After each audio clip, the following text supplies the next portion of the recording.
अध्याय 2 सांख्य योग। श्लोक 12। श्री भगवानुवाच न त्वेवाहं जातु नासं न त्वं नेमे जनाधिपः न चैव न भविष्यामः सर्वे वयमतः परम्। मात्र संसार में दो ही वस्तुएं हैं, शरीरी यानी सत और शरीर यानी असत। ये दोनों ही अशोच्य हैं, अर्थात शोक न शरीरी यानी शरीर में रहने वाले को लेकर हो सकता है और न शरीर को लेकर ही हो सकता है, कारण कि शरीरी का कभी अभाव होता ही नहीं और शरीर कभी रह सकता ही नहीं। इन दोनों के लिए पहले के श्लोक में जो अशोच्यान पद आया है उसकी व्याख्या अब शरीरी की नित्यता और शरीर की अनित्यता के रूप में करते हैं। न त्वेवाहं जातु नासं न त्वं नेमे जनाधिपः। लोगों की दृष्टि में मैंने जब तक अवतार नहीं लिया था तब तक मैं इस रूप से यानी कृष्ण रूप से सबके सामने प्रकट नहीं था, और तेरा जब तक जन्म नहीं हुआ था तब तक तू भी इस रूप से यानी अर्जुन रूप से सबके सामने प्रकट नहीं था, और इन राजाओं का भी जब तक जन्म नहीं हुआ था तब तक ये भी इस रूप से यानी राजा रूप से सबके सामने प्रकट नहीं थे। लेकिन मैं, तू और ये राजा लोग इस रूप से प्रकट न होने पर भी पहले नहीं थे, ऐसी बात नहीं है। यहाँ मैं, तू और ये राजा लोग पहले थे ऐसा कहने से ही काम चल सकता था, पर ऐसा ना कहकर मैं, तू और ये राजा लोग पहले नहीं थे ऐसी बात नहीं, ऐसा कहा गया है। इसका कारण ये है कि पहले नहीं थे ऐसी बात नहीं, ऐसा कहने से पहले हम सब जरूर थे ये बात दृढ़ हो जाती है। तात्पर्य ये हुआ कि नित्य तत्व सदा ही नित्य है, इसका कभी अभाव था ही नहीं। जातु कहने का तात्पर्य है कि भूत, भविष्य और वर्तमान काल में तथा किसी भी देश, परिस्थिति, अवस्था, घटना, वस्तु आदि में नित्य तत्व का किंचित मात्र भी अभाव नहीं हो सकता। यहाँ अहम पद देकर भगवान ने एक विलक्षण बात कही है। आगे चौथे अध्याय के 5वें श्लोक में भगवान ने अर्जुन से कहा है कि मेरे और तेरे बहुत से जन्म हुए हैं, पर उनको मैं जानता हूँ, तू नहीं जानता। इस प्रकार भगवान ने अपना ईश्वरपना प्रकट करके जीवों से अपने को अलग बताया है। लेकिन यहाँ भगवान जीवों के साथ अपनी एकता बता रहे हैं। इसका तात्पर्य है कि वहाँ चौथे अध्याय के 5वें श्लोक में भगवान का आशय अपनी महत्ता, विशेषता प्रकट करने में है, और यहाँ भगवान का आशय तात्विक दृष्टि से नित्य तत्व को जानने में है। न चैव न भविष्यामः सर्वे वयमतः परम्। भविष्य में शरीरों की ये अवस्थाएं नहीं रहेंगी और एक दिन ये शरीर भी नहीं रहेंगे, लेकिन ऐसी अवस्था में भी हम सब नहीं रहेंगे ये बात नहीं है, यानी हम सब जरूर रहेंगे, कारण कि नित्य तत्व का कभी अभाव था नहीं और होगा भी नहीं। मैं, तू और राजा लोग हम सभी पहले नहीं थे ये बात भी नहीं है, और आगे नहीं रहेंगे ये बात भी नहीं है। इस तरह भूत और भविष्य की बात तो भगवान ने कह दी, पर वर्तमान की बात भगवान ने नहीं कही। इसका कारण ये है कि शरीरों की दृष्टि से तो हम सब वर्तमान में प्रत्यक्ष ही हैं, इसमें कोई संदेह नहीं है। इसलिए हम सब अभी नहीं हैं ये बात नहीं है, ऐसा कहने की जरूरत नहीं है। अगर तात्विक दृष्टि से देखा जाए तो हम सभी वर्तमान में हैं और ये शरीर प्रति क्षण बदल रहे हैं। इस तरह शरीरों से अलगाव का अनुभव हमें वर्तमान में ही कर लेना चाहिए। तात्पर्य है कि जैसे भूत और भविष्य में अपनी सत्ता का अभाव नहीं है, ऐसे ही वर्तमान में भी अपनी सत्ता का अभाव नहीं है। इसका अनुभव करना चाहिए।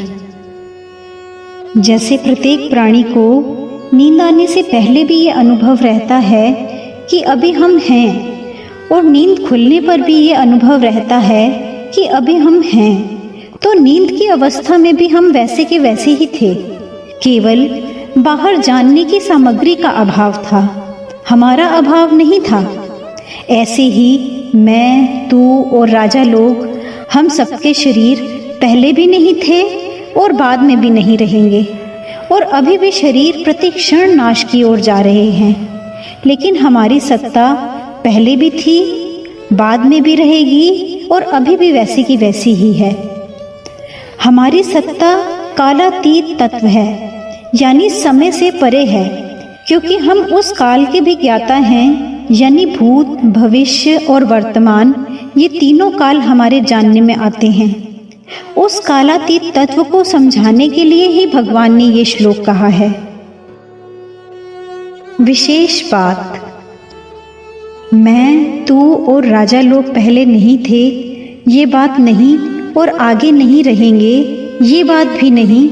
ऐसा कहने का तात्पर्य है कि जब ये शरीर नहीं थे तब भी हम थे, और जब ये शरीर नहीं रहेंगे तब भी हम रहेंगे। यानी ये सब शरीर तो हैं नाशवान और हम सब हैं अविनाशी। ये शरीर पहले नहीं थे और आगे नहीं रहेंगे, इससे शरीरों की अनित्यता सिद्ध हुई। और हम सब पहले थे और आगे रहेंगे, इन दो बातों से ये एक सिद्धांत सिद्ध होता है कि जो आदि और अंत में रहता है वह मध्य में भी रहता है, और जो आदि और अंत में नहीं रहता वह मध्य में भी नहीं रहता।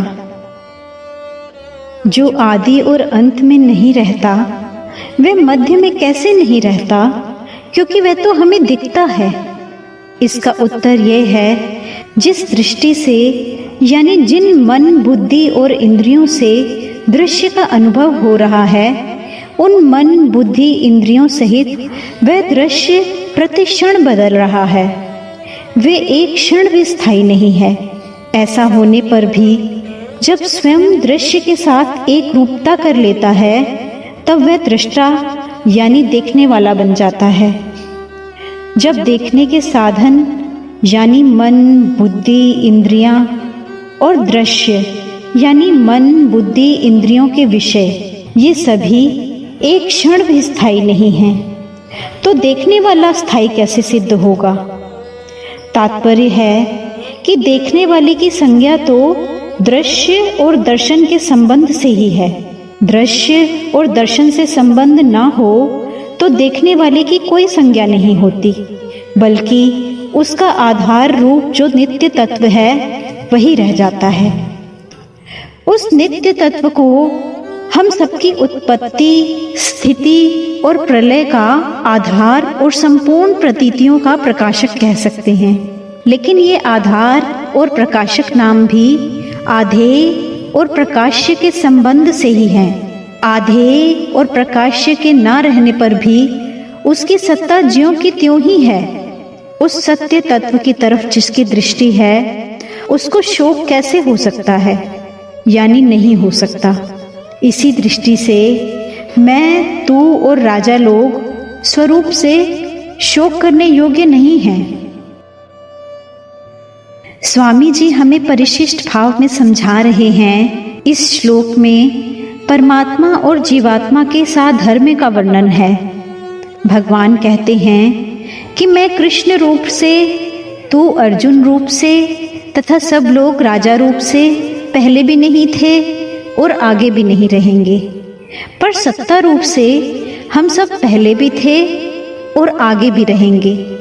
तात्पर्य है कि मैं, तू और राजा लोग ये तीनों शरीर को लेकर तो अलग अलग हैं, पर सत्ता को लेकर एक ही हैं। शरीर तो पहले भी नहीं थे और बाद में भी नहीं रहेंगे, पर स्वरूप यानी स्वयं की सत्ता पहले भी थी, बाद में भी रहेगी और वर्तमान में है ही। जब ये शरीर नहीं थे तब भी सत्ता थी, और जब ये शरीर नहीं रहेंगे तब भी सत्ता रहेगी।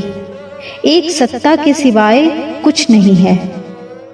मैं, तू और ये राजा लोग, ऐसा कहने का तात्पर्य है कि परमात्मा की सत्ता और जीव की सत्ता एक ही है, यानी है और हूँ दोनों में एक ही चिन्मय सत्ता है। मैं यानी अहम के संबंध से ही हूँ है। अगर मैं यानी अहम का संबंध ना रहे तो हूँ नहीं रहेगा, बल्कि है ही रहेगा। वह है यानी चिन्मय सत्ता मात्र ही हमारा स्वरूप है। शरीर हमारा स्वरूप नहीं है, इसलिए शरीर को लेकर शोक नहीं करना चाहिए।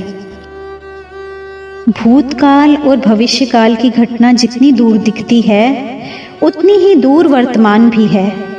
जैसे भूत और भविष्य से हमारा संबंध नहीं है, ऐसे ही वर्तमान से भी हमारा संबंध नहीं है। जब संबंध ही नहीं है तो फिर भूत, भविष्य और वर्तमान में फर्क क्या हुआ? ये तीनों काल के अंतर्गत हैं, जबकि हमारा स्वरूप काल से अतीत है। काल का तो खंड होता है, पर स्वरूप अखंड है। शरीर को अपना स्वरूप मानने से ही भूत, भविष्य और वर्तमान में फर्क दिखता है। वास्तव में भूत, भविष्य और वर्तमान विद्यमान है ही नहीं।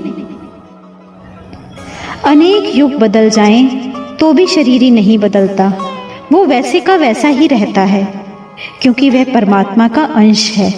लेकिन शरीर बदलता ही रहता है, क्षण मात्र के लिए भी नहीं रहता। अगर आपको अच्छा लगे तो इस चैनल को सब्सक्राइब करें और बेल आइकॉन पे प्रेस करें